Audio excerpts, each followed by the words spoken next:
ahora? Ahora sí, vale. ¿Alguien había dejado conectado un cable? Bueno, en fin.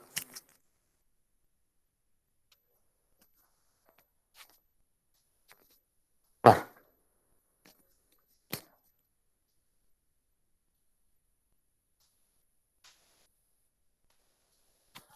Bueno, entonces ahora, por el tema de la retransmisión, ahora sí que se escucha bien, ¿no?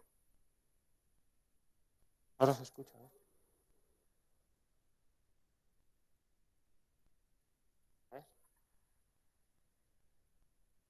Vale. Este volumen también espero. Bueno, en fin. Pues arrancamos. Que para variar, ¿habían tocado otra vez todos los cables?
Bueno, arrancamos. Perdonad como siempre el tema técnico aquí vengo 10 minutos antes y aún así no hay forma de comenzar a la hora que toca.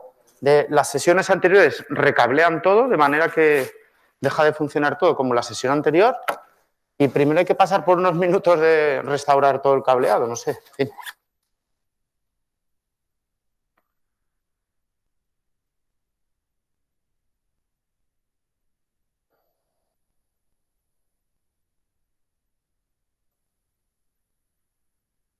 Vale. Y la pizarra esta no la he detectado hoy. Vamos a ver.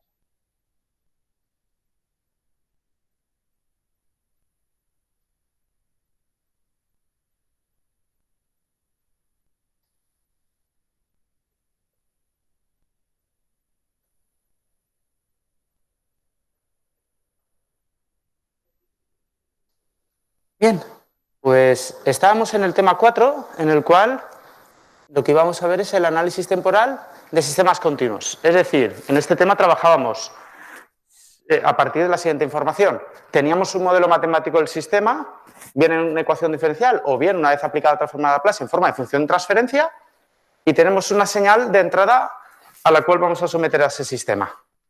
Este tema 4 estudia cómo va a ser la respuesta temporal de ese sistema definido por esa función de transferencia frente a esa señal temporal de entrada.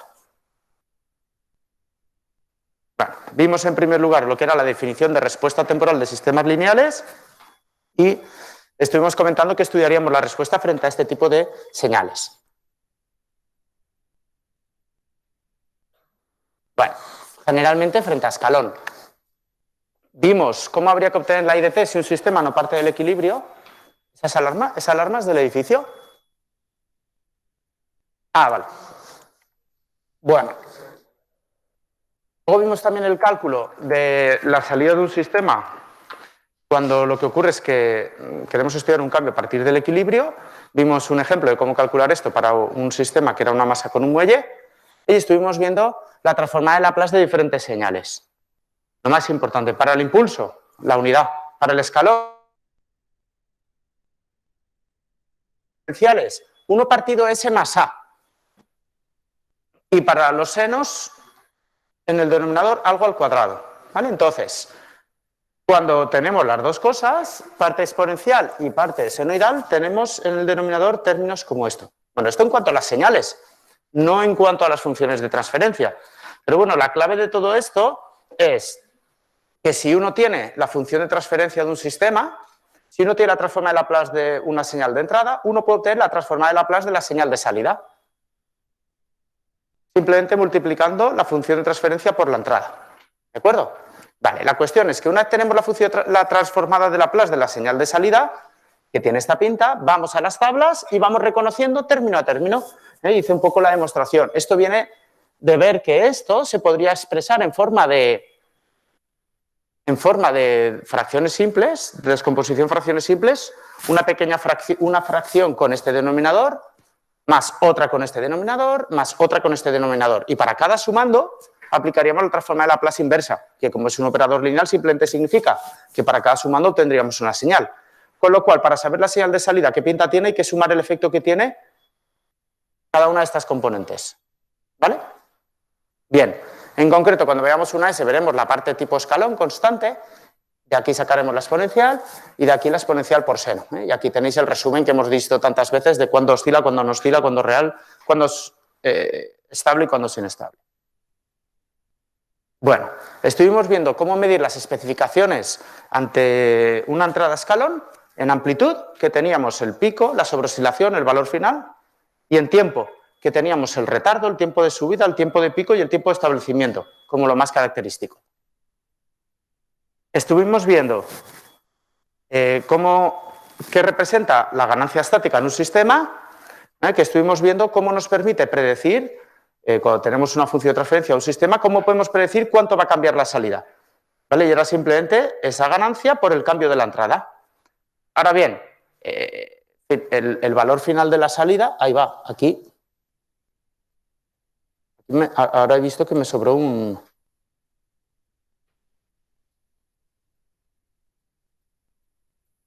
Ahí me sobró un... ¿Cómo se dice esto? Un delta, nos sobra. Porque ahí estábamos diciendo ya cuánto vale el valor final directamente de la salida. Es decir, el valor en incremento ya lo habíamos calculado aquí.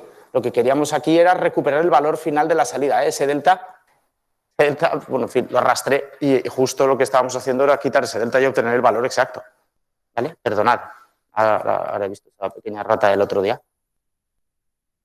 Bien, las especificaciones dinámicas, estuvimos aquí viendo las más importantes sobre oscilación y tiempo de establecimiento, y a partir de esto dijimos, bueno, vamos a coger un sistema con una función de transferencia conocida, sencilla. Empecemos por el de primer orden, que solo tiene dos parámetros. O bien si lo escribimos de la forma B partido S más A, o bien si lo escribimos de la forma K partido 1 más tau S. Recuerda que a esto le llamamos forma de polos y ceros, y a esto le íbamos a llamar forma de ganancias y constantes de tiempo. ¿De acuerdo? Bueno, pues para este sistema veíamos que el polo, es decir, los valores de S que hacen el denominador igual a 0, son menos A o menos 1 partido tau. ¿De acuerdo? Y la ganancia cuando está de esta forma es B partido A y cuando está de esta forma es K. ¿Vale?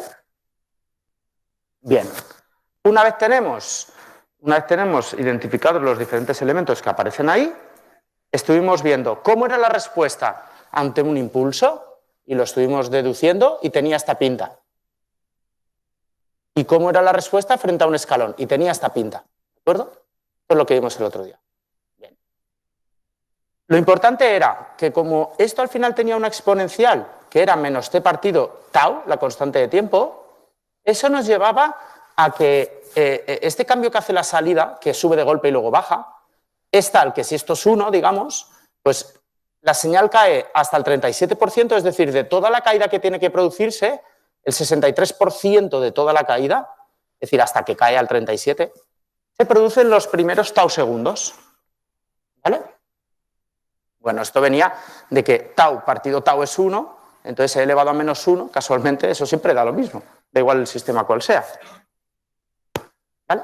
Bueno, y lo mismo para 3 tau y para 4 tau, de manera que para 3 tau bajaba el 95% de todo lo que tenía que bajar y para 4 tau bajaba el 98% de todo lo que tenía que bajar. ¿Vale? Bien, esto frente a respuesta a escalón también lo podíamos ver. Veíamos que demostramos que la respuesta tenía esta pinta, imitando como siempre la entrada. Fijaros, en la anterior también, imitando la entrada, ¿lo veis? En este también. Y vimos que la respuesta era tal que al cabo de tau segundos ya ha subido el 63% de todo lo que tiene que subir, al cabo de 3 tau segundos el 95 y 4 tau el 98. ¿Vale? Que es esta idea que tenéis aquí. Lo que vale e elevado a menos 1, e elevado a menos 3 y e elevado a menos 4. Da esos numeritos. Bueno, entonces, vamos a ver. Vemos, esto es la continuación ya del otro día, que para sistemas de primer orden, el tiempo de establecimiento, fijaros que al 95% será 3 tau y al 98% será 4 tau. Es decir, si yo tengo un sistema que os digo, la función de transferencia es 3 partido 1 más 6 por S. ¿Vale? En segundos todo. Si yo os digo, ante un escalón, ¿cuánto tiempo tardará la señal en estabilizarse en un nuevo valor? Al 98%, es decir, ya prácticamente en el valor final. 3 partido 1 más 6 por S. ¿Cuánto tardará? Y os digo que el sistema tiene la pinta 1 más 6 por S, significa que tau es 6. Con lo cual, el tiempo de establecimiento será, al 98%, 6 por 4, 24 segundos. ¿Vale? Bueno, esto es una herramienta también para predecir. El otro día vimos que a partir de la ganancia estática uno podía predecir dónde iba a acabar la señal de salida, ¿no? El valor final. Hoy lo que estamos viendo es que con la constante de tiempo uno puede predecir cuánto tiempo le va a costar ese cambio. Es decir, el otro día aprendimos a predecir en amplitud y ahora estamos aprendiendo a predecir en tiempo. ¿De acuerdo? Bueno, entonces, en este ejemplo de aquí, 10 partido 1 más 10S. ¿Vale? En fin, si yo pongo un escalón unitario de tamaño, de tamaño 1, vaya, un escalón unitario de tamaño 1, ¿cuánto tiempo le cuesta a ese sistema que hay ahora en la pizarra estabilizarse en el nuevo valor? ¿Cuánto le va a costar? Normalmente se da el valor al 98%, que eso es casi ya todo, ¿no? Entonces, para esa función de transferencia, es 10 partido 1 más 10 por S. ¿Cuánto tiempo? 40, ¿vale? Muy bien. Es decir, ya hemos aprendido a hacer predicciones, tanto en amplitud como en tiempo. Bueno, pues, frente a esta idea, vamos a hacer ahora un estudio que nos va a permitir resolver un montón de problemas que van a aparecer en los exámenes. ¿De acuerdo? Para este sistema tan sencillo. Luego lo haremos crecer. Luego haremos que para este sistema le pongamos mayor complejidad. Un momento.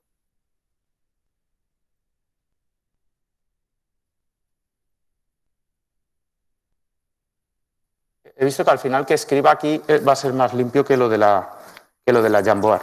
Bueno, pues bueno, cuando tenemos una función de transferencia que tiene la pinta K partido 1 más tau por S, ¿vale? Esto nos avisa de cómo va a cambiar,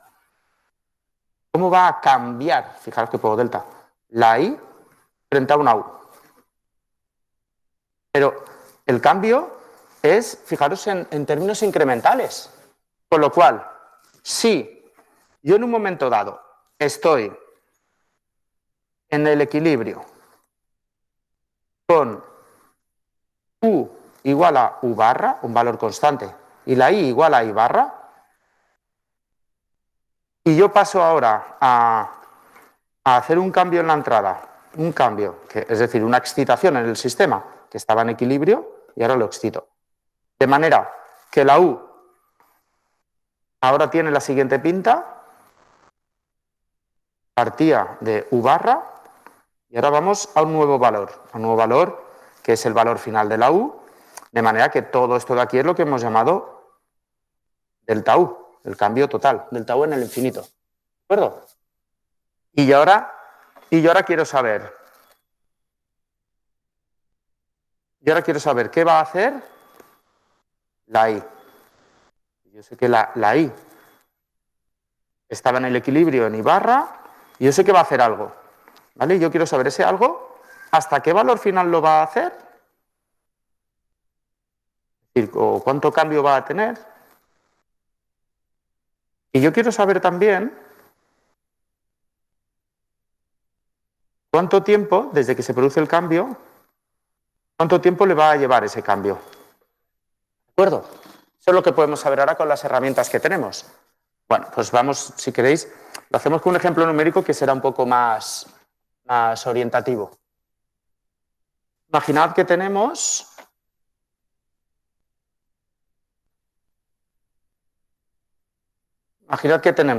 un sistema donde U barra estaba en 3 y barra estaba en 2.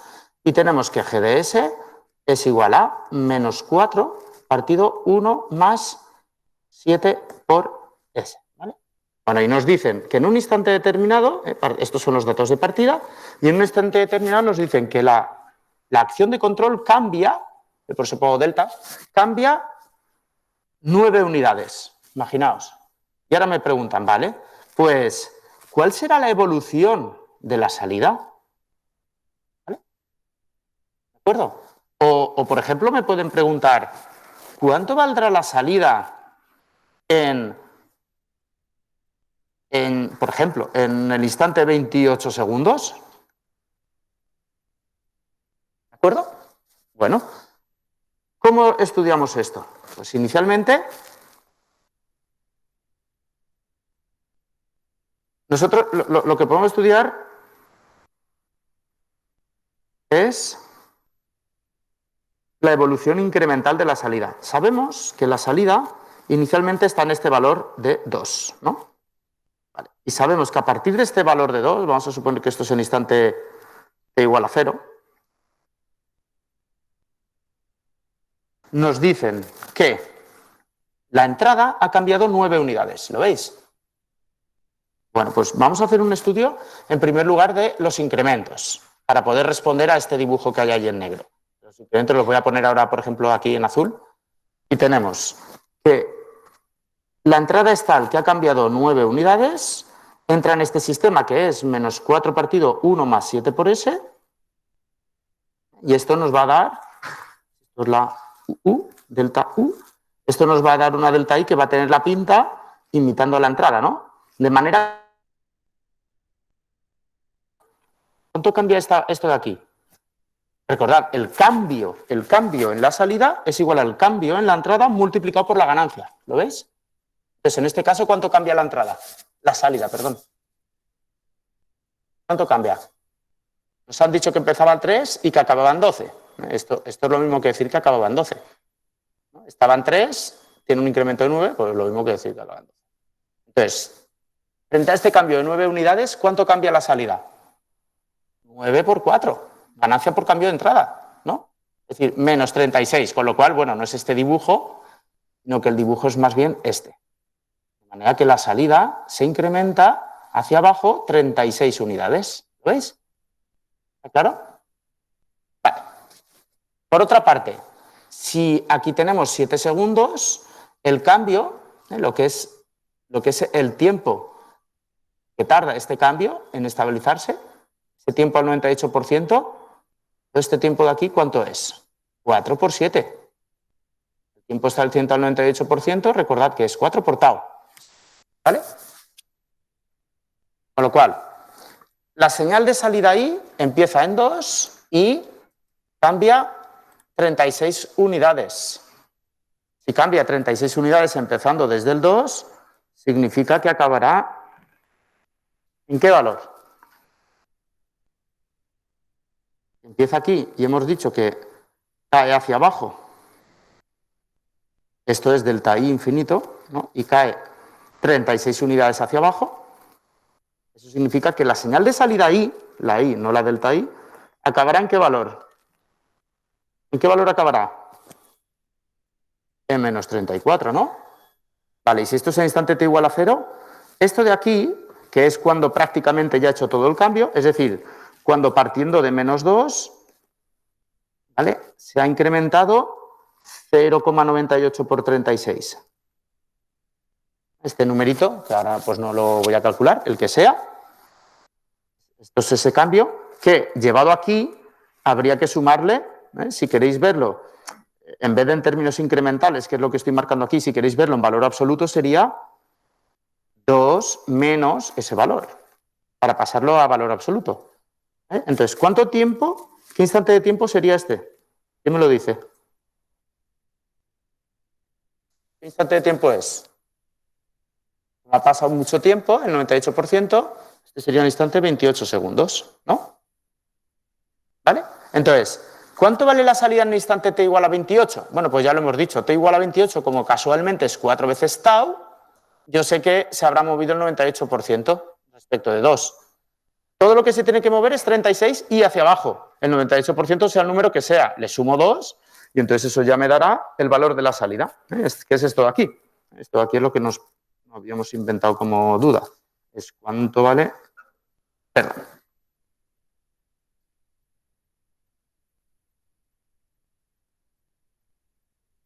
¿Cuánto vale I?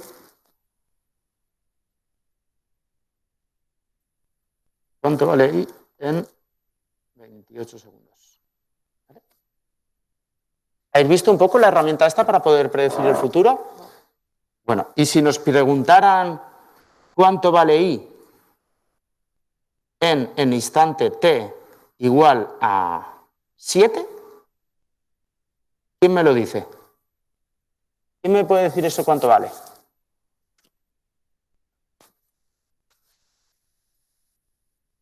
¿Quién me lo dice?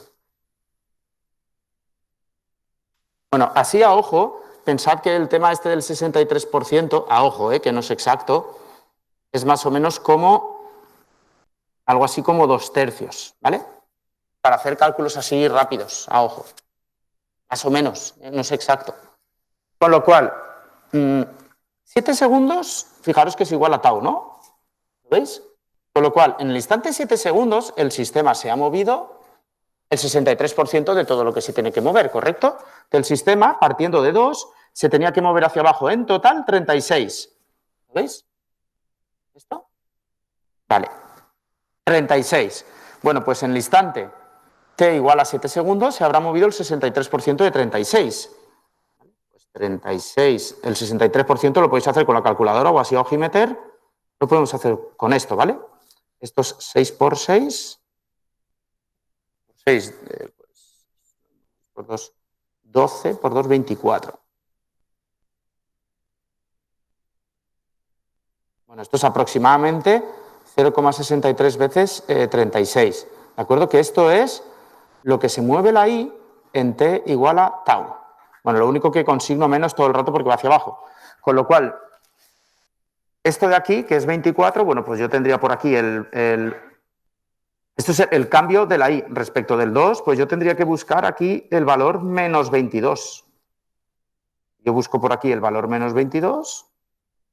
Bueno, en fin, al revés, ¿no? En t igual a tau, que es 7, yo sé que esto se va a mover 24 unidades hacia abajo, de aquí hacia ahí hay 24 unidades, lo cual significa que en el instante t igual a 7, la salida estará en el valor menos 22. La respuesta a esto es menos 22. La respuesta a esto es... No lo hemos calculado, ¿no? Pero era este numerito de aquí. ¿Lo veis? No lo he calculado, pero bueno, esto dará, pues, menos 34, menos 33 o una cosa así, de ese orden, ¿vale? ¿De acuerdo? ¿Habéis visto para qué sirve esta herramienta?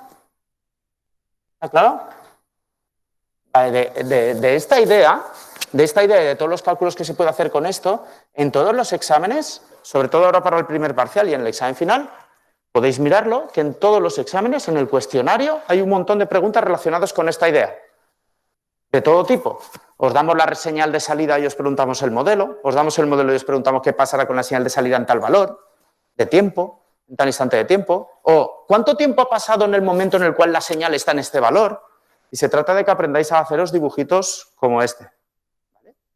Bien, la clave muchas veces en el enunciado es que se dan valores absolutos y uno tiene que reconocer, y es un poco así más de picardía, que hay que reconocer, sobre todo en los instantes de tiempo, si se está poniendo t igual a tau, si se está poniendo t igual a 3 tau o t igual a 4 tau. Es decir, ahí aparecen números. Y uno tiene que ser avispado y decir, ah, mira, esto es 3 veces tau o 4, ¿vale? No lo pone así, tal cual. Dime, claro.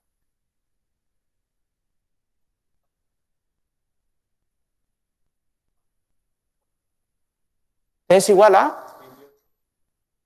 28.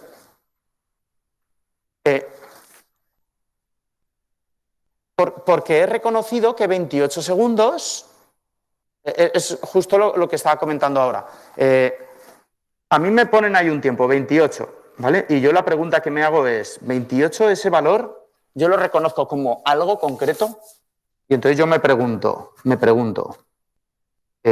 28 es igual a tau, es igual a 3 tau, es igual a, perdón, porque la pizarra esta me ha, perdón la interrupción.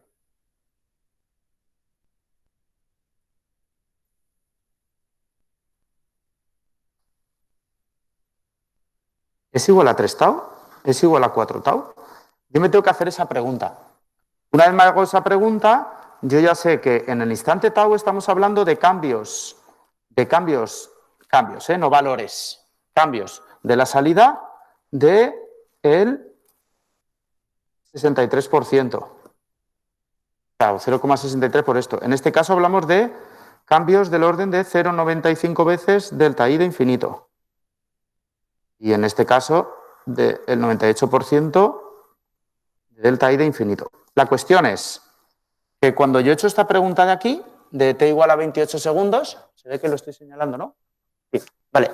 Claro, yo me he hecho la pregunta esa. ¿Esto es igual a 7? ¿A 7 por 3 o a 7 por 4?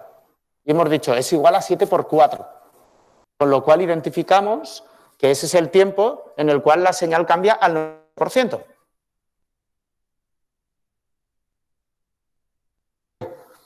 Vamos de aquí y caemos el 98%.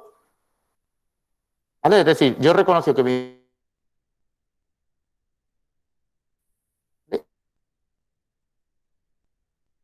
98%.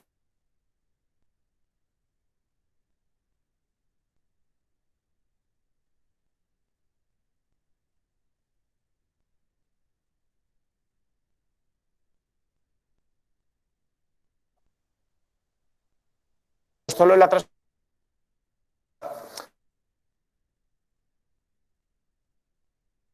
contenido de esa transparencia.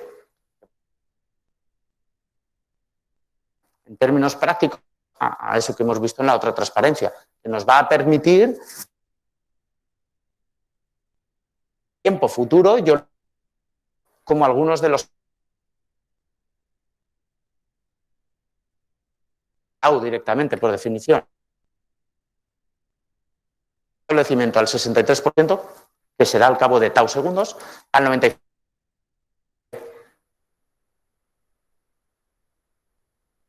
Segundos.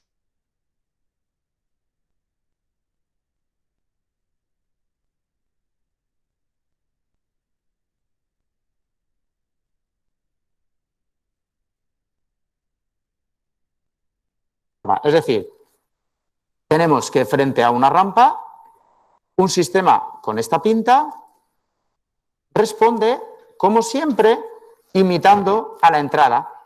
¿Vale? En este caso, como siempre hay que imitar a la entrada, pero de forma retardada, lo hace de esta forma. ¿Vale? Bien, ese retardo es igual a tau. Aquí no se ve, no sé si lo veis bien, pero si no lo pongo aquí yo bien grande.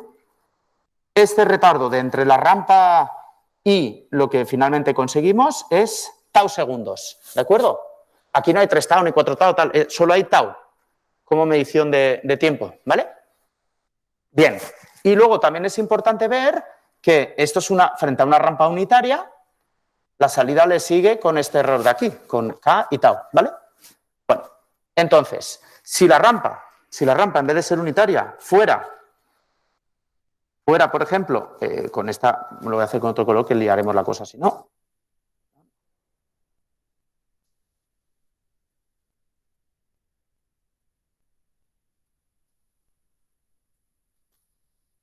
Si la entrada tuviera esta pinta, ¿vale?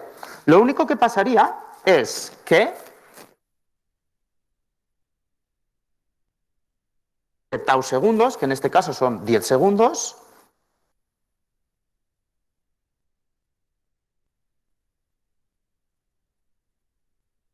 ¿vale? Y esto sería el error, y esto sería el funcionamiento de cómo seguiríamos esa señal. ¿De acuerdo? ¿Está claro esto? Simplemente la seguiríamos con ese retardo. Bueno. Y este error que cometemos aquí, ¿vale? Este error sería por tau y por el incremento de la entrada. Donde incremento de la entrada me refiero a, o bueno, incremento, vamos a ver, o amplitud de la entrada. Vamos a concretar esto porque luego me he dado cuenta a veces en exámenes que esto no estaba aquí bien escrito. Cuando lo hemos preguntado, hemos cazado a la gente porque no está claro. Esto se refiere a si mi señal U de t, que es una rampa, esta pinta, la pinta A por t. Una rampa unitaria es cuando esto tiene una pendiente 1. ¿Vale? Cuando tenemos una pendiente 1, la salida tiene una pendiente K, ¿lo veis? 10. Esta pendiente de aquí, esta pendiente que tiene la salida, o sea, la pendiente a la que vamos a seguir, ¿lo veis? Tiene valor K. Es decir, esta rampa de aquí que hay que seguir es la rampa K por T, ¿vale? Porque esto de aquí es frente a escalón unitario. Entonces, la que está de negro, esta de aquí, es la de escalón unitario, es decir, cuando la U es simplemente T. Y esta de aquí, esta que he puesto aquí, es la señal que se tiene cuando esta rampa a seguir es la señal A por T. Y el error que tenemos pues será K por tau por A. ¿Clara la idea? Cuando la señal sea más agresiva, la pendiente sea mayor, la rampa a seguir será más agresiva, crecerá más rápido, pero que eso al final también implica que vamos a tener un mayor error ahí. ¿De acuerdo? ¿Está claro esto? Bien. Bueno, como veis, voy a ir un momento hacia atrás y vamos a resumir. Frente a un sistema de primer orden, cuando estudiamos el efecto de la salida frente a un impulso, tenemos esta pinta. Frente a un escalón, tenemos esta pinta. Y frente a una rampa, tenemos esta pinta. ¿De acuerdo? Entonces, fijaros, frente a un impulso, si el impulso es más grande o dura un poquito más de tiempo, esto será más grande. Frente a un escalón, si el escalón es más alto, esto subirá más. Si el escalón va hacia abajo, esto irá hacia abajo. ¿De acuerdo? Es decir, la amplitud la controlamos con la entrada. El tiempo no. El tiempo viene marcado siempre por esto. ¿Vale? Y en el caso de una rampa, lo mismo. Si la rampa es más agresiva o menos, pues la salida tenderá a seguir esa rampa multiplicada por K. Y el error será proporcional a la amplitud de esa entrada. ¿Sí? ¿Ha quedado claro esto? Vale. Bueno, vamos a ver ahora qué pasa en los sistemas de primer orden con retardo puro. Simplemente la respuesta que tenemos es la misma de retardo, esto de aquí. Bueno, eso igual no lo habíamos dicho, pero la transformada de Laplace de una señal en un instante de tiempo anterior es igual a... Vamos a ver, si la transformada de Laplace de una señal pura la denotamos como XDS, la señal retardada la denota, vale e elevado a menos t por s por XDS. ¿De acuerdo? Propiedad importante. Esto sigue en marcha todo, ¿no?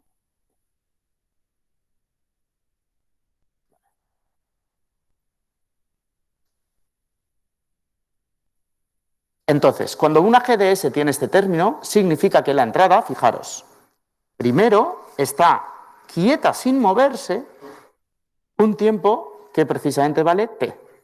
T es todo el tiempo este de aquí en el cual una señal no se mueve.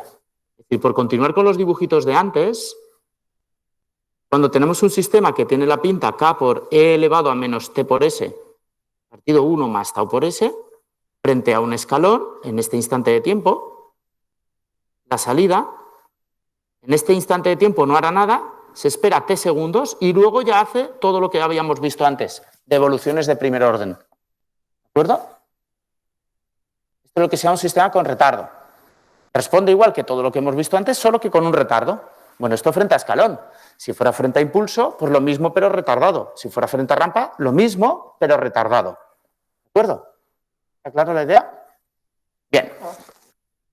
Bueno, vamos a ver un resumen súper rápido de todo lo que acabamos de ver hasta ahora de señales.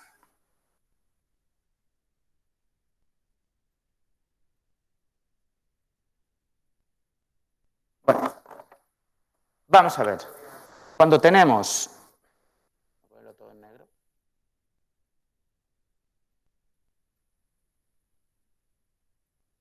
Cuando tenemos un sistema... perdón.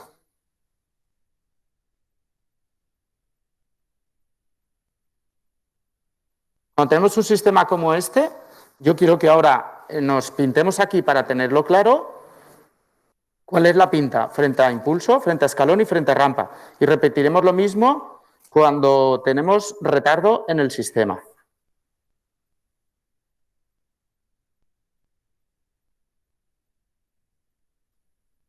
Vamos a estudiar en este sistema cómo es la salida y vamos a estudiar también cuando tenemos un sistema como este,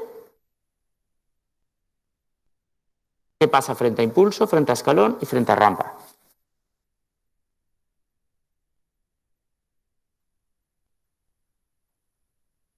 Como resumen de todo lo que hemos visto hasta ahora, porque a esto no voy a ir hacia atrás. Es decir, esto tenemos que ir memorizándolo porque toda la asignatura va a ir creciendo en base a esto.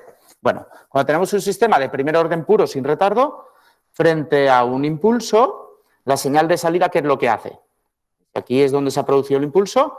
La señal de salida lo que hace es de alguna manera imitar a ese impulso y hace esta pinta, ¿no? ¿Lo veis? Sí. Lo que metemos es un escalón, la señal de salida lo que hace es imitar a este escalón, ¿de acuerdo? Si lo que introducimos es una rampa, a partir de este instante de tiempo, lo que hace el sistema es imitar a la rampa con cierta curvatura inicial. ¿De acuerdo? ¿Está claro esto? Bien. Si el sistema tiene retardo, frente a un impulso, lo que hacemos es, primero, esperamos sin movernos los t segundos y luego imitamos la entrada, al cabo de t segundos. Si este sistema lo sometemos a un escalón, primero no hacemos nada durante t segundos y luego hacemos la evolución típica de un sistema de primer orden, como este. Y en el caso de someter este sistema a una rampa, lo que hacemos en primer lugar es no movernos y luego al cabo de t segundos es cuando evolucionamos, como decía la entrada. ¿Ha quedado claro esta idea? Bien. Bueno. Sí, sí.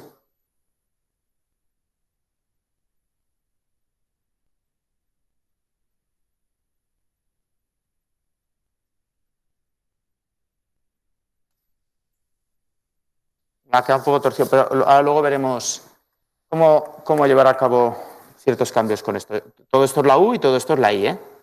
Está claro, ¿no? U, I y lo que hay aquí dentro la GDS.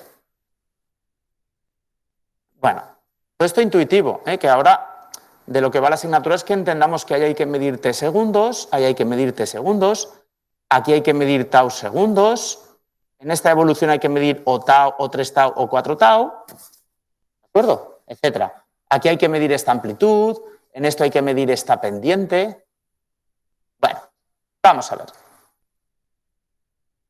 Vamos a ver ahora qué pasa en sistemas de segundo orden no oscilatorios, es decir, sistemas como este, que en vez de un polo, lo que tienen son dos polos. Bueno, si hiciéramos la transforma inversa de Laplace, lo que veríamos es que frente a impulso ahora tenemos esta pinta y frente a escalón esta otra pinta.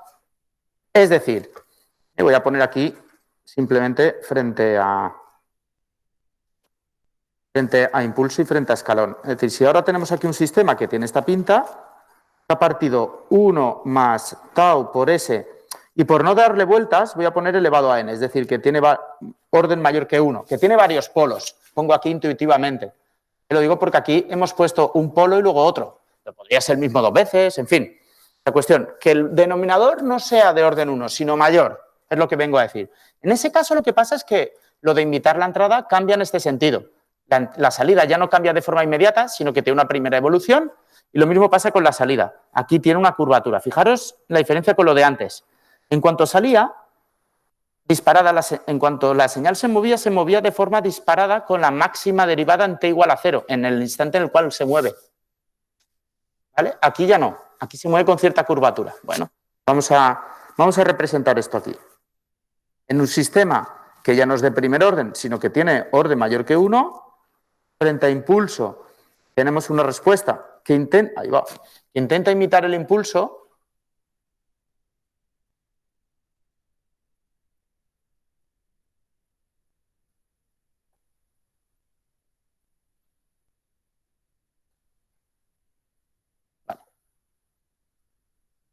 Pero fijaros, así como aquí sale disparada la señal, ¿la veis? Aquí tenemos derivada infinito. Aquí tenemos derivada máxima en el instante en el cual se mueve. Aquí lo que tenemos ahora es que primero crece hasta un máximo y luego cae. Y en el caso de la respuesta ante entrada de tipo escalón, lo que tenemos es que en lugar de salir con la máxima derivada, hace como una S. Primero sube y luego ya se estabiliza. ¿Veis? Sutil, pero esto de aquí es importante. Es debido a que no es de orden 1. ¿Veis la diferencia de la señal? Miradlo aquí. Aquí tenemos un sistema de orden 1, bueno, con retardo, pero de orden 1. Y aquí tenemos un sistema de orden mayor que 1. ¿Veis la curvatura esa inicial? ¿Vale? Pues esa curvatura es más pronunciada cuanto mayor orden haya en el sistema, ¿de acuerdo? Bien, y en el caso de tener además retardo, ¿qué es lo que pasaría?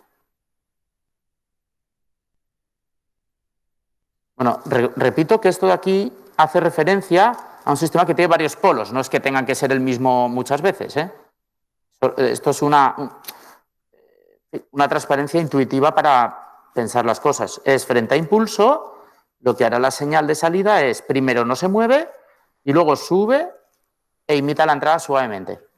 Y frente a escalón, primero no se mueve y en cuanto se mueve lo hace con una pequeña S y luego ya se estabiliza. ¿Veis la pequeña S? Que no sale disparada hacia arriba con la máxima derivada, sino que primero la derivada va creciendo ahí. ¿Está claro? Esto en el siguiente tema que veremos luego es la parte sutil con la que hay que trabajar, con estas pequeñas curvaturas que no son iguales que esta, ¿lo veis? Ahí sale disparado, igual que aquí. Y aquí la derivada inicial hemos puesto que no sea nula, que vaya creciendo poco a poco. ¿Vale? Esta idea de aquí. ¿Veis cómo empieza con derivada 0, va creciendo y la derivada máxima se alcanza más o menos aquí? ¿No? Ahí es donde tenemos la derivada máxima. Fijaos la diferencia con este sistema. En este sistema la derivada máxima la teníamos ahí.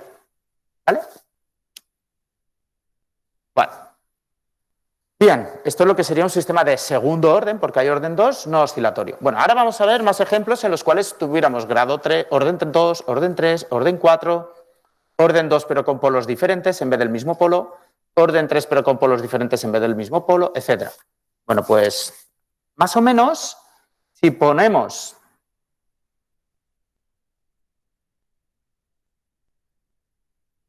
fijaros, si ponemos un sistema que tuviera una constante de tiempo 20 segundos y lo vamos cambiando por otro que, en vez de una constante de tiempo de 20 segundos, lo que tiene, por ejemplo, es 2. No sé si se ve bien el 2. ¿Lo veis que ahí hay un 2? ¿Se ve? ¿Sí? Vale.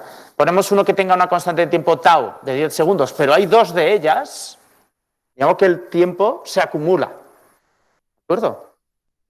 Entonces, más o menos, este sistema de primer orden, que sale con la máxima derivada, fijaros, y este de segundo orden, más o menos tienen el paso por más o menos el 63%, este valor de aquí, es exactamente el 63% porque no se da en tau, se da un poco después. Pero bueno, será el 65, el 70%, más o menos, ese valor se repite. Bueno, y si ahora ponemos un sistema que tenga 4 constantes de tiempo, de valor 5, cuyo efecto se suma, tendríamos esta evolución como la señal verde, ¿la veis? ¿Cuál es la diferencia? Más o menos la evolución se parece porque pasa también por este punto, pero, fijaros, el de primer orden tiene la máxima derivada aquí en el origen, sale disparado, el de segundo orden tiene la máxima derivada por aquí, y el de cuarto orden, la máxima derivada, la tiene más o menos por aquí. Es decir, la zona de evolución más rápida, los de primer orden las tienen al principio, los sistemas de segundo orden tienen después esa evolución rápida, y los de orden cuarto, quinto, sexto, cada vez tienen esa evolución más rápida. Ahora, en cuanto evolucionan, esta derivada probablemente es más larga y más duradera que esta. Es decir, se parece cada vez más a un retardo, es decir, a no hacer nada y que de repente suba de golpe a un nuevo valor. ¿Vale? Bien. Bueno, vamos a ver aquí ahora simplemente sistemas de orden superior, pero con retardo. Pues lo que tenemos es que primero, durante t segundos, lo que tienen en común estos modelos con respecto a la transparencia anterior, simplemente es que todos vienen aquí multiplicados por elevado a menos t por s, ¿lo veis? El elevado a menos t por s hace que inicialmente no nos movamos, bueno, ahí o ahí, eso ya sería muy sutil, habría que hacer zoom ahí, ¿vale? Para verlo. Y a partir de ahí empieza la zona de derivada inicialmente nula y que va creciendo. Esto de aquí pues podría ser a lo mejor por la pinta esta de aquí abajo, el de orden 3, este ejemplo de aquí probablemente, o el de orden 4. Porque, si os fijáis, esta derivada es pequeña durante mucho tiempo, ¿no? Y la derivada máxima se alcanza aquí. Lo que os he dicho es que se alcanza más tarde cuanto mayor orden tiene el sistema. Bueno, en sistemas con integrador, fijaros, aquí hay una cosa importante y es que se tiene lo mismo. En un sistema que no tenga integrador, un sistema normal que no tiene integrador, frente a rampa, tenía esta evolución. ¿Correcto? ¿Os acordáis de esto? Vale. Pues ahora lo que vemos es que un sistema que tuviera integrador en el propio modelo, es decir, una S allá abajo, ¿vale? Estos sistemas frente a escalón hacen lo mismo que estos. ¿Lo veis? Bueno, esto tiene una explicación y es la siguiente. Es que la señal tipo rampa yo la puedo conseguir como una señal de tipo escalón que pasa por un integrador, ¿no? Y entonces eso ya me da una rampa, ¿lo veis? Con lo cual, esto de aquí se puede interpretar de la siguiente manera. Yo tengo un escalón que lo introduzco en un integrador, esto me da una rampa y luego ya tengo un sistema de primer orden. ¿No? Esto sería U, esto sería I. Entonces, si yo ahora cojo y todo esto lo empaqueto en GDS, una GDS que es esta, que tiene integrador, yo lo puedo interpretar de esa manera. Para saber cómo un sistema con integrador responde frente a escalón, yo lo que hago es que primero con el escalón y el integrador me genero una rampa y luego veo cómo responde, ¿no? Bajo esta misma idea, yo ahora os pregunto, ¿un sistema con integrador frente a un impulso, qué pinta tiene la respuesta?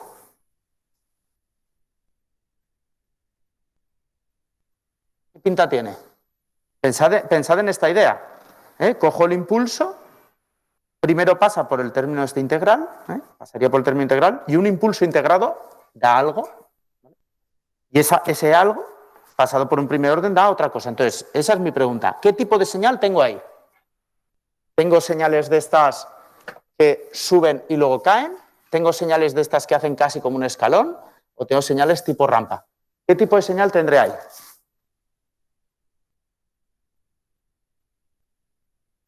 Las que son casi como el escalón, muy bien, el impulso. Esta misma idea, para pensarlo. Y yo cojo el impulso y lo paso por el término integral, por definición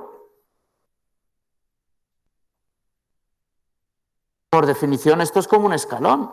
Y si yo solo paso por un primer orden, esto me va a dar una señal de este tipo, ¿no? Perdonad, trastornando esto. Vale. Un escalón metido en un sistema de primer orden tiene esta pinta, con lo cual, un sistema con integrador sometido a un impulso tiene una respuesta como esta, ¿vale? Bueno, una cosa, si un sistema con integrador, en lugar de tener una constante de tiempo, tiene varias, el retardo que se produce entre la rampa a seguir y la señal de salida, en lugar de ser tau, ese retardo que teníamos antes, ahora es la suma de todas las taus, ¿vale? Es decir, los elementos tau que vemos en los denominadores de los sistemas los tenemos que entender, en términos de tiempo, como que tienen un fenómeno acumulativo, ¿de acuerdo? ¿Está clara la idea esta? Vale. Bien, bueno, ya hemos visto, recordad, todos los sistemas de primer orden. Aquí puedo hacer intuitivamente lo que pasa con los sistemas de orden mayor que 1 y cuando tienen retardo, y aquí voy a poner, para que quede claro, qué pasa con los sistemas que tienen integrador. Cuando un sistema tiene integrador, frente a un impulso, ¿qué pinta hacía la salida? Tipo escalón, ¿no? Vale. Y un sistema con integrador, frente a un escalón, ¿la salida qué pinta tenía? Como un integrador, ¿correcto?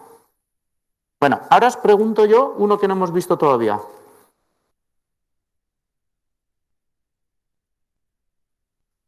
Este sistema. Yepa.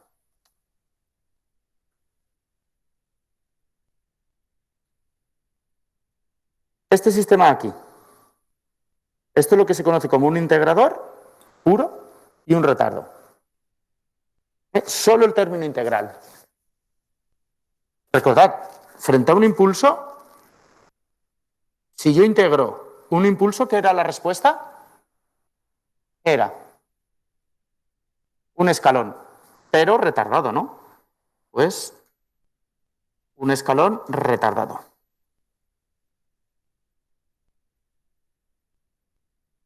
Y ahora, si yo tengo esto, un integrador puro pero con retardo, frente a un escalón, ¿esto qué pinta tendrá? ¿Qué respuesta temporal tendremos ahí? ¿Qué tendremos? ¿La integral de un escalón qué es? Y me dice, ¿qué era la integral de un escalón?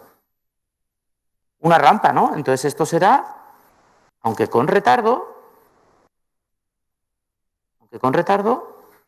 una rampa. ¿De acuerdo? Eso es lo que vamos a tener. ¿Está clara la idea? Vale.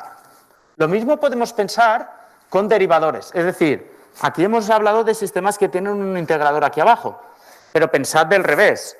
Si lo que tuviéramos es un derivador, es decir, un modelo matemático que tuviera una S arriba, lo que tendríamos que pensar es, un sistema que tiene una S arriba, ¿cómo puedo predecir la salida? Bueno, pues frente a escalón, como la derivada del escalón es el impulso, pues se parecerá a como si yo le hubiera metido un impulso a un sistema sin el derivador, ¿no? Un sistema con derivador frente a una rampa, ¿cómo será la respuesta?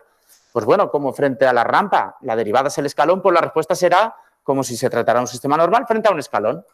¿Está clara la idea? Para predecir cuál es el efecto que generan las S sueltas. Muy bien. Bueno, pues ya tenemos aquí todos los modelos de primer orden y ahora vamos a estudiar lo que son los sistemas de segundo orden estándar.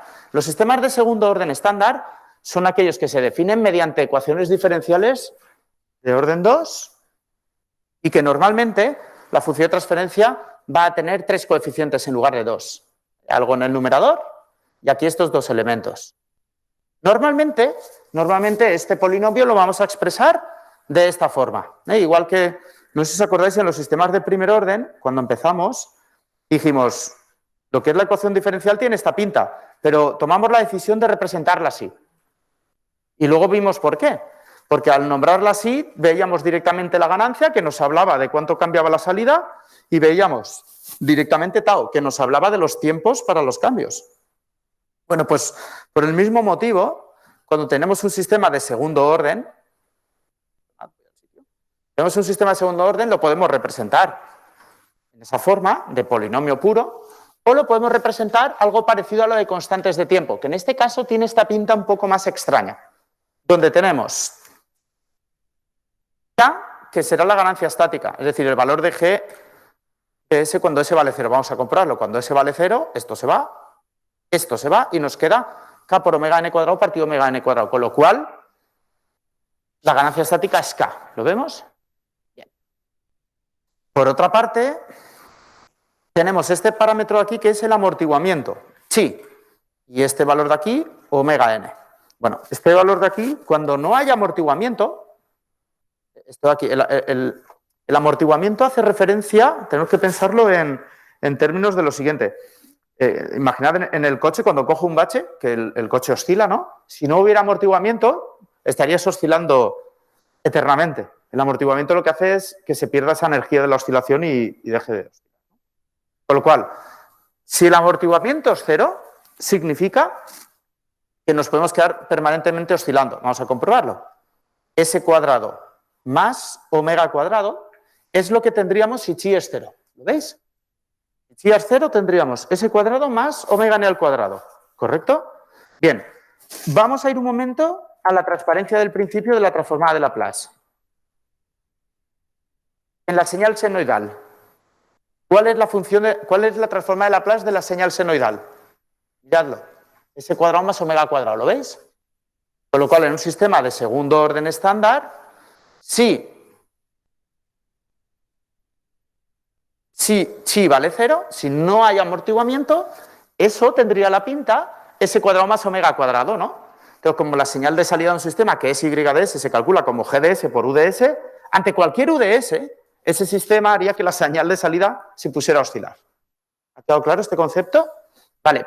Bueno, pues por lo menos ya vemos intuitivamente qué significaría que no hubiera amortiguamiento. ¿Vale? En cuanto haya amortiguamiento, lo que pasa aquí es que este término de aquí gana en importancia. Y si os fijáis, este término aquí, voy a ir un momento de nuevo a la transformada de Laplace de señales, de nuevo para que vayamos relacionando el porqué de las cosas. Teníamos que en la exponencial por seno, exponencial y seno, que eran las que tenían esta pinta, algo que oscila pero que va perdiendo energía hasta que deja de oscilar, lo que teníamos era un sistema, era un denominador de segundo grado como este de aquí, donde aparece aquí este término, S más A al cuadrado, donde recordad que la suma al cuadrado nos da ese término de 2 por S por A, ¿os acordáis? Cuadrado del primero más cuadrado del segundo más el doble producto del primero por el segundo. Bueno, pues ese 2 por S por A, fijaros, es un poco lo que tenemos aquí. 2 por S por A, ¿lo veis? Es decir, esto es la parte que tiene que ver con la exponencial. Cuanto más grande sea chi, significa que esa parte de la exponencial es más grande, ¿no? Más amortiguamos. Es decir, tenemos una exponencial más rápida, achatando esa señal de exponencial por seno que hemos visto antes. Todo esto para que veamos intuitivamente el fenómeno de cada numerito que va a aparecer ahí. Bueno, entonces llamaremos la frecuencia, llamaremos a omega n, a este elemento de aquí, frecuencia natural, porque es la frecuencia con la que oscilaría esto si no hubiera amortiguamiento. ¿De acuerdo? Bueno, pues ya lo tenemos. Sistemas de segundo orden estándar los representaremos con 3 elementos: ganancia, frecuencia natural y amortiguamiento. Y lo representaremos de esta manera. Tenemos que memorizarlo o ir reconociéndolo. Es decir, K por omega n al cuadrado partido S cuadrado más 2 por chi por omega n por S más omega n al cuadrado. ¿Vale? Bueno, pues resulta que esta función de transferencia a veces también la vamos a escribir así. Bueno, me explico. Recordad que dijimos para los sistemas de primer orden, cuando los presenté, por primera vez dijimos, tenemos la forma de polos y ceros, cuando la S va suelta, ¿no? O sea, la S tiene un coeficiente 1, y luego está la forma de ganancia y constantes de tiempo, que es al revés, cuando el polinomio se escribe en potencias crecientes, empezando aunque el término independiente es el que vale 1. ¿Veis la idea? Bueno, pues esa misma idea la podemos aplicar a sistemas de segundo orden estándar. Que no está aquí en las transparencias, lo escribo a mano. Y es que nosotros podemos coger esto de aquí y dividirlo todo dividido por omega n al cuadrado. Y nos quedaría K partido 1, que sería este elemento de aquí dividido por omega n al cuadrado, más 2 por chi por omega n a la menos 1 por s. Y finalmente este término de aquí más omega n a la menos 2 por s al cuadrado. ¿De acuerdo? ¿Lo veis? ¿Sí? Bueno, pues fijaros que casualmente en el caso en el que chi, que es esta letra, valiera 1, en el caso en que chi valiera 1, esa GDS tiene esta pinta. K partido 1 más omega n a la menos 1 por s al cuadrado. ¿Lo veis? ¿No? Porque esto sería cuadrado del primero más el doble producto del primero por el segundo, 2 omega n a la menos 1 por s, más el cuadrado del segundo, que sería omega n a la menos 2 por s al cuadrado. ¿De acuerdo? Es decir, lo digo porque esto es el típico sistema que antes, cuando analizábamos los sistemas de orden mayor que 1, fijaros, esta pinta de aquí, ¿vale? K partido 1 más tau por s al cuadrado, ¿lo veis?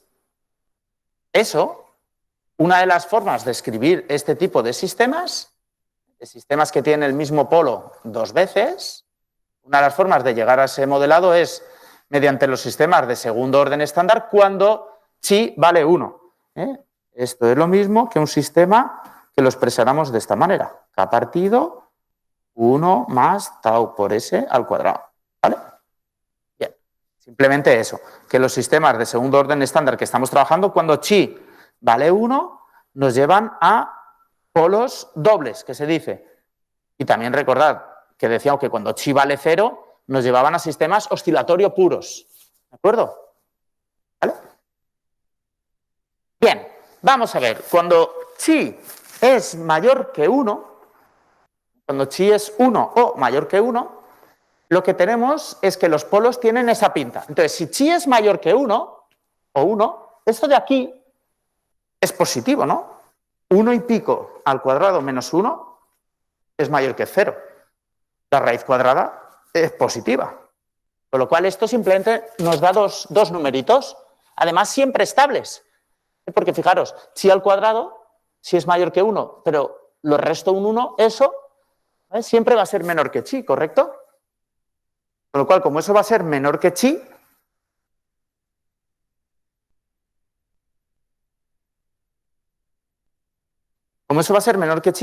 esto de aquí, menos chi por omega n, menos algo por omega n siempre va a ser negativo. Y en este caso no hay peligro, porque menos chi por omega n más algo que es más pequeño que chi por omega n sigue siendo negativo, ¿correcto? Con lo cual, esto da dos polos cuya parte real siempre es negativa, ¿vale? Es decir, el sistema escrito de esta forma, con estos signos, siempre es estable. ¿Correcto? Bueno. En el caso que chi esté entre 0 y 1, intuitivamente, ¿qué va a pasar? Habíamos dicho que con chi igual a 0 reconocíamos inmediatamente un seno puro, ¿no? Y conforme chi crecía y se hacía mayor que 1, solo veíamos polos reales. Cuando esté en medio, veremos la mezcla. Veremos parte real y parte compleja. En este caso, chi cuadrado menor que 1, cuando la chi está entre 0 y 1, da negativo. Por eso lo escribimos con J. ¿Vale? ¿De acuerdo? Bueno, en este caso, fijaros que la parte imaginaria de estos polos es 0. Es decir, en este caso no oscila. ¿Vale? Bueno, y en este caso lo que tenemos es parte real y parte imaginaria. Con lo cual, en este caso, tenemos que la parte real es negativa. Perfecto, es estable.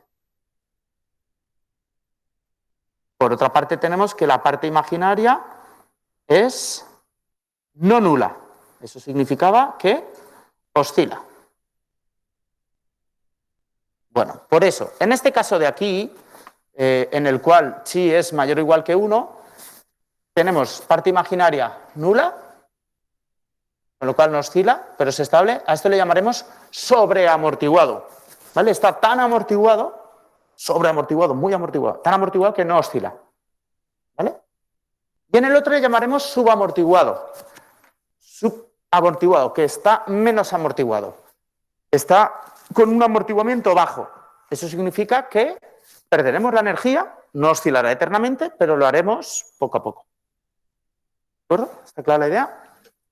Bueno, finalmente, cuando chi, que no está puesto, pero si chi fuera exactamente cero, fijaros que los polos son simplemente más menos omega j, es decir, simplemente oscila.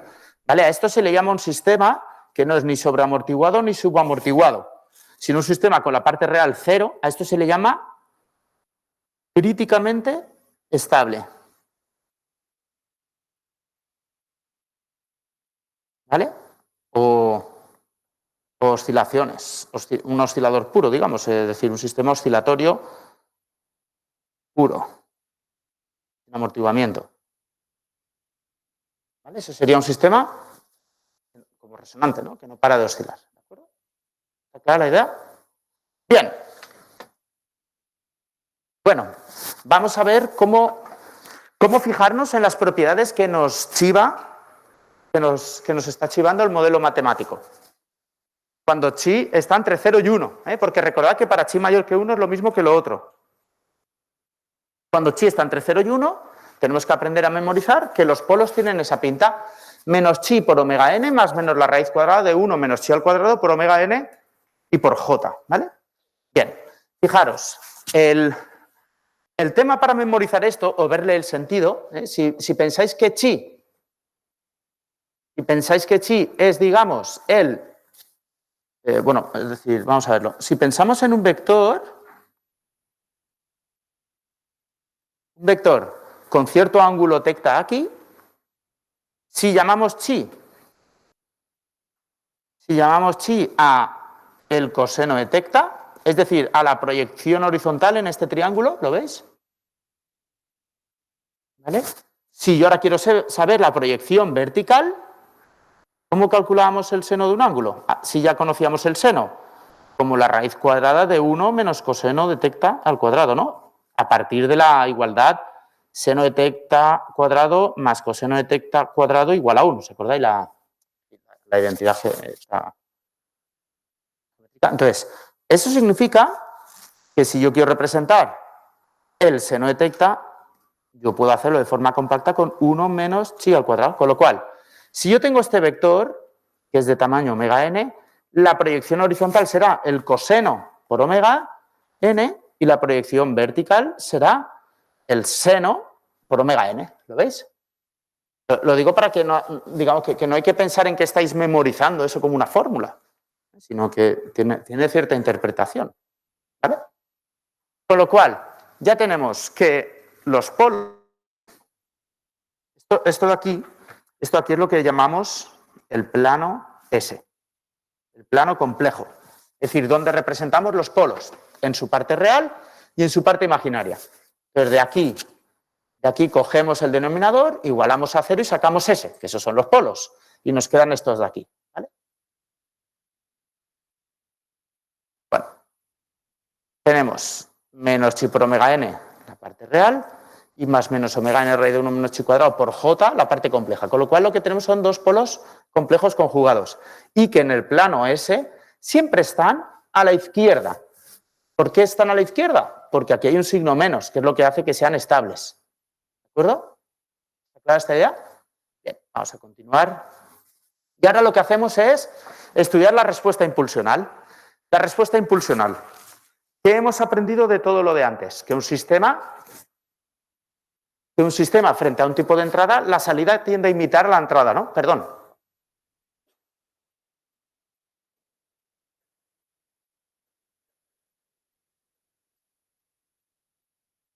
No, bueno, no lo estaba considerando. Es decir, imaginemos que llamo como... Era para poderle dar una interpretación. Si casualmente al coseno de este ángulo yo le llamara chi, ¿cómo podríamos representar el seno de ese ángulo? Como raíz de 1 menos chi cuadrado. Entonces, al ver que el resultado que tenemos aquí es omega n, que está en los dos lados, la parte real multiplicada por chi y la parte imaginaria multiplicada por la raíz de 1 menos chi cuadrado, esto geométricamente lo podemos interpretar como si hubiéramos tenido un vector de tamaño n con cierto ángulo tecta aquí, que sería, o sea, más que eso, es al revés, ¿no? Donde ese ángulo sería el arco coseno de chi. Más bien es eso, pero bueno, en fin, la explicación no ha sido la más afortunada, la que he hecho, pero que la cuestión es que tenemos que interpretar esto como que tiene una parte real y una parte imaginaria, donde el ratio entre parte real y parte imaginaria que hay, es decir, lo imaginario que son los polos o lo reales que son los polos, depende de chi, porque al fin y al cabo chi es, digamos, este ángulo. Y cuanto menos ángulo hay aquí, si tuviéramos unos polos que están definidos por menos ángulo, significa que serían unos polos menos oscilatorios. Tendrían, digamos que si tecta es más pequeña, esto de aquí, 1 menos chi cuadrado también es más pequeño, con lo cual serían menos oscilatorios. Y al revés, si hubiera más ángulo para apuntar a los polos, tendríamos que este término sería más importante que este, ¿vale? Y que entonces los polos serían más oscilatorios. ¿De acuerdo? Bien. Bueno, pero gracias por la pregunta, porque igual esto tengo que revisarlo para ver cómo explicarlo otro año, para que no sea tan lioso. No le vamos a dar vueltas a este dibujo y a cómo se señalan las cosas, ¿eh? Simplemente la idea clave que nos tenemos que quedar para lo que viene después es que cuando hay parte real y parte imaginaria, la parte imaginaria suele tener complejo conjugado, siempre es el mismo valor, pero 2 veces, con signo positivo y negativo, y que eso gráficamente en el plano complejo, en el plano S, lo representaremos con unas cruces, que ese es el valor del polo, en las posiciones donde tenemos valores del polo, y siempre tendrán esta pinta, la misma parte real, parte imaginaria en positivo y parte imaginaria en negativo. Cuanto más parte imaginaria haya, cuanto eso más crezca, más oscilatorio será el polo. Cuanto más cerca estén del eje real, significa que menos oscilatorios serán los polos. ¿Vale? Bien. Entonces, con esto, si calculamos la transformada inversa de Laplace, que ahora es bastante más complicada que las de antes y no vamos a entrar en ello, yendo a las tablas, esas que hemos acudido de la segunda o tercera transparencia, en este caso llegaríamos a una respuesta temporal que tiene esta pinta. Y fijaros, A por e elevado a menos sigma t por el seno de omega p por t. Bueno, pues fijaros, me voy a ir a la transparencia anterior y vamos a reconocer estos términos. Resulta que sigma era la parte real del polo. Y omega p era esta parte de aquí. A esto de aquí le hemos llamado sigma y a todo esto de aquí le hemos llamado omega p. Fijaros, omega n viene de frecuencia natural, la que habría de forma natural si no hubiera amortiguamiento, si chi fuera 0, que lo habíamos dicho antes. ¿Vale? Omega p es el nombre que le damos a la frecuencia que de verdad tenemos, es decir, a la propia, frecuencia propia, de ahí viene la p. ¿De acuerdo? Bueno, pues resulta que si los polos tienen esta pinta, la respuesta temporal tiene esta pinta, donde con la parte real, la parte oscilatoria tiene que ver con la parte compleja, os lo recuerdo. El sistema tenía unos polos que eran menos sigma más menos omega p por j. Pues frente a estos polos, resulta que la respuesta temporal tiene esta pinta. Esto y esto, ¿vale? La parte real hace referencia a la parte exponencial y la parte compleja a la parte oscilatoria. Y, de nuevo, como estudiamos antes, un sistema que tiene esta pinta, k partido s cuadrado más 2 por chi por omega n por s más omega n al cuadrado. Pulso tiene una respuesta que trata de imitar la entrada, solo que con oscilaciones. ¿Vale? Frente a impulso, tengo esto, que imita la entrada. Bien.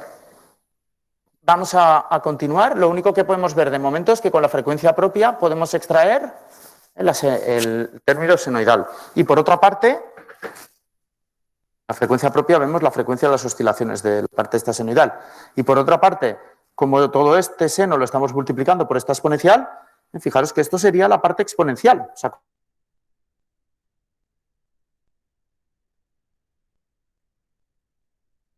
empezábamos en 0, subíamos de golpe y luego caíamos de forma exponencial. Bueno, pues frente a la parte real, digamos, el sistema responde así, pero frente a la parte compleja responde con seno. Bueno, pues cuando hacemos el producto tenemos esto. Con lo cual, esto realmente, como el seno va cambiando de signo, es como si tuviéramos, ahora no me cabe por abajo, pero es como si tuviéramos todo el sistema rodeado por dos señales exponenciales de las cuales no podemos escapar. Nosotros oscilamos ahí dentro, ¿de acuerdo? Con lo cual, con la parte real, exponencial, nosotros podemos igualmente intuir todo el tema del tiempo de establecimiento. ¿Vale? ¿Por qué? Porque al fin y al cabo, como no vamos a salir de aquí, yo en lugar de decir la señal dónde está, yo puedo decir cuándo la exponencial que envuelve esta señal está al 98%. O al 95%. Entonces yo sé que lo que me queda menos 2%, ya no me voy a mover mucho. ¿De acuerdo? Esa idea es la misma. Por ejemplo, esta señal de aquí, como ahí tenemos un menos 0,1, que es como una tau igual a 10, digamos. Ya, es que antes poníamos elevado a menos t partido tau, con lo cual es como una tau de 10. Esto significa que en el instante 40 segundos, aquí, este valor de aquí ya va a estar dentro del más menos 2% de todo lo que había cambiado esta señal. ¿De acuerdo? Bueno, ahora luego lo veremos más exacto. Pero para entenderlo de forma intuitiva ya, ¿vale?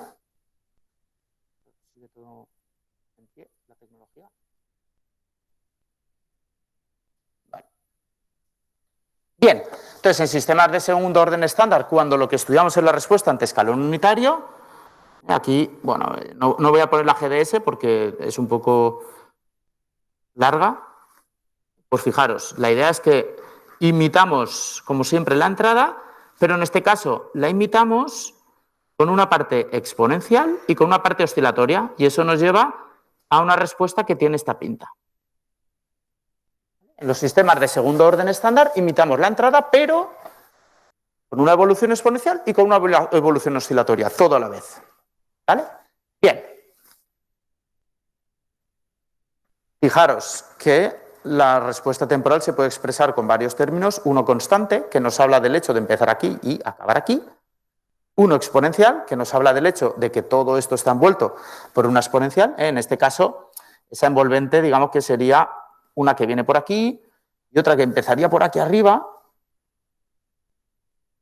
Lo envolvería todo así. ¿Me seguís la idea? ¿Sí? Bien. Bueno, vamos a ver. Cosas que podemos predecir a partir del modelo matemático. A partir del modelo matemático yo puedo predecir cómo oscilará el sistema. Resulta que el sistema oscilará con un periodo de oscilaciones que será 2pi partido omega p. Omega p está en el modelo matemático. ¿Cuándo se producirá el tiempo de pico? Es decir, lo rápido que subirá hasta el máximo y luego empezará a oscilar. Nos sale que es la mitad del tiempo de las oscilaciones. ¿Por qué? Porque realmente, si os fijáis, esto de aquí, esta parte de aquí, ya es el primer seno. Solo que empezamos desde abajo, como desfasados. Fijaros, aquí empezábamos así, ¿lo veis? Y ahora es como si empezáramos desfasados 90 grados. Es decir, esto sería, si lo pintáramos, digamos, hacia atrás, esto sería la parte de abajo, ¿no? del seno. ¿De acuerdo? Con lo cual, de aquí a aquí, ese tiempo es un semiperiodo de oscilaciones, ¿no? El periodo de oscilaciones es de pico a pico, pero si vas de pico a valle es el semiperiodo en una señal oscilatoria. ¿Vale? Entonces, podemos predecir cuál será el tiempo de pico con omega p. Luego, podemos predecir la sobreoscilación. La sobreoscilación, recordad que era cuánto se va de madre cuánto se va de madre la salida. Era el pico menos el valor final, menos el cambio total partido del cambio total, o con ganancias así. Bueno, esto depende solo la sobreoscilación del amortiguamiento, además con esta fórmula. Aquí, perdonad, porque ha habido una sobreposición, se ha superpuesto el signo con la fracción. Esto es e elevado a menos pi por chi partido la raíz de 1 menos chi cuadrado. ¿Vale? Algo ha pasado ahí y no se entendía bien, pero eso es un signo menos. Bien, e elevado a menos pi por chi partido la raíz de 1 menos chi al cuadrado. Que fijaros, esto de aquí, chi y 1 menos chi cuadrado, ¿lo veis? Voy a ir un momento hacia atrás a recordar los polos. Fijaros los polos, chi y 1 menos chi cuadrado. Recordad que chi era la proyección horizontal, la parte real, la parte de amortiguamiento. Y 1 menos chi cuadrado nos hablaba de la proyección vertical, la parte de oscilaciones, ¿no? Entonces, si yo hablo de chi partido raíz de 1 menos chi cuadrado, yo estoy haciendo, digamos, el coseno partido del seno, yo estoy estudiando el ratio que hay entre parte real y parte compleja, ¿no? ¿Cuánto más complejo que real o cuánto más real que complejo es el par de polos que tengo? ¿Me seguís? Entonces, ¿cuál es la dominancia de la parte compleja? Y lo que tenemos aquí es que, lo escribo por aquí en algún sitio, un momentito, los polos eran, bueno, omega n menos chi más menos la raíz cuadrada de 1 menos chi al cuadrado por j, ¿vale? Entonces, fijaros que aquí tenemos esto de aquí y el numerador esto de aquí. Cuando el sistema sea más real, es decir, cuando esto valga más tendiendo a 1 y esto a 0, fijaros que estos dos elementos siempre van de 0 a 1. Cuando uno vale 1, el otro va a valer 0, y cuando uno vale 0, el otro va a valer 1. Entonces, cuando esto vale 1, con lo cual esto vale 0, tenemos e elevado a menos infinito, es decir, 0, ¿no? Valdría 0. Con lo cual, cuando chi vale 1, el sistema no sobreoscila, no se pasa de largo. Pero cuando este tiende a 1 y este tiende a 0, tenemos e elevado a menos algo muy pequeño. Entonces eso puede tender a 1. E elevado a 0 es 1. ¿De acuerdo? ¿Vale? Es decir, esto nos permite predecir que la sobreoscilación será mayor o menor en función de chi. Bueno, esta formulita, que es un poco complicada de aprender, a veces la damos con una gráfica, la tenemos, aquí la tenemos, ahora luego lo veremos. Esto es el eje chi y esto sería la sobreoscilación en tanto por ciento, ¿vale? Lo que decía, cuando chi vale prácticamente 0, la sobreoscilación, aquí, a ver, la sobreoscilación vale prácticamente del 100%, porque es oscilatorio puro. Y cuando chi tiende a 1, que los polos son reales, la sobreoscilación se va a 0, ¿vale? Vuelvo atrás. Por otra parte, también podemos predecir el tiempo de establecimiento a partir de chi de omega n, o de la parte real de los polos, de esta manera. Fijaros que sigma tiene una interpretación del estilo de tau en los sistemas de primer orden, ¿vale? ¿Ha quedado claro esto? En los sistemas de primer orden, K partido 1 más tau por S, teníamos que los polos eran menos 1 partido tau. En estos sistemas hemos dicho que los polos son menos sigma más menos omega p por j. Pues fijaros, la parte real de los polos, digamos que eso es equivalente. Aquí un menos 1. ¿Vale? Sigma es prácticamente lo mismo que 1 partido tau. Entonces, si queremos hablar ahora del tiempo de establecimiento al 95%, donde antes poníamos 3 por tau, ahora ponemos 3 partido sigma. Antes hablábamos de 4 por tau, ahora hablamos de 4 partido sigma, ¿vale? Donde sigma es chi por omega n, vamos. ¿Está clara esta idea? Vale. Bueno, pues ya hemos aprendido, ahora sería un poquito más complicado, pero la idea es lo del ejercicio que nos hemos inventado antes. Dada una GDS, ¿cuánto tiempo le cuesta a la salida llegar a tal valor? ¿A qué valor llegará la salida? El mismo tipo de preguntas se pueden hacer, pero con un modelo un poco más complicado. Pero lo mismo, la GDS nos va a permitir predecir cosas en amplitud y en tiempo. Bueno, Las especificaciones, por lo que decíamos, frente a un sistema de segundo orden estándar, es decir, cuando la chi va entre 0 y 1, las especificaciones las tenemos aquí y recordad, era la sobreoscilación, que lo podemos predecir con el modelo, era esto dividido esto. Eso era la sobreoscilación, recordad. Esto de aquí, pues valor de pico menos el valor final, esto es lo que hay aquí, partido el valor final total. Si este cachito lo llamamos B y a este A, recuerda que la sobreoscilación se puede calcular como B partido A. Por 100 para el tema del porcentaje. ¿Vale? ¿Está clara esta idea? Bueno, por otra parte, el tiempo de pico sería esto y el tiempo de las semioscilaciones es esto, y esto es lo que hemos dicho que nos lo va a permitir predecir el modelo. Y por otra parte, el tiempo de establecimiento al 98%, eso que nos va a permitir predecir el modelo, la señal de salida se medía así, como el valor en el cual la señal de salida ya nos sale de una franja del 98% del valor final. Bueno, observaciones. La sobreoscilación inversamente proporcional a chi, ya lo hemos comentado antes, y ahí tenemos la gráfica. La frecuencia de las oscilaciones nos la chiva la parte compleja. El tiempo de pico nos lo chiva la parte compleja. El tiempo de establecimiento nos lo chiva la parte real. ¿De acuerdo? Bien. Bueno, pues los sistemas de segundo orden con retardo puro, la explicación de todo lo que les pasa sería la misma, solo que hay un tiempo en el cual todavía no se mueve la salida. Entonces, el tiempo de pico, pues lo que nos diera la fórmula más t. Tiempo de establecimiento, lo que nos diera la fórmula anterior más t. Así con todo, ¿eh? Simplemente se retrasa todo t segundos. Bueno, y vamos a dejarlo aquí, ¿vale? Bueno, el próximo día será la última clase antes de la sesión de problemas del lunes que viene, ¿no? Entonces, para poder llegar bien a la sesión de problemas, tengo que acabar este tema y dar el siguiente. Lo voy a dar muy ligero, en plan, para que tengamos los conocimientos y ya sin hacer ejemplos, y los propios ejemplos serán los que hagamos en la propia sesión en la sesión de problemas, ¿vale? Que ya serán en el aula de informática.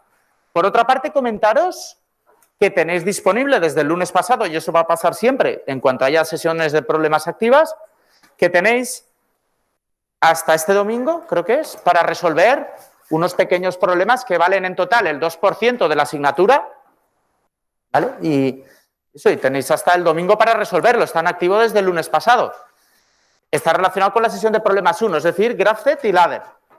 Vale, bueno, gracias por venir.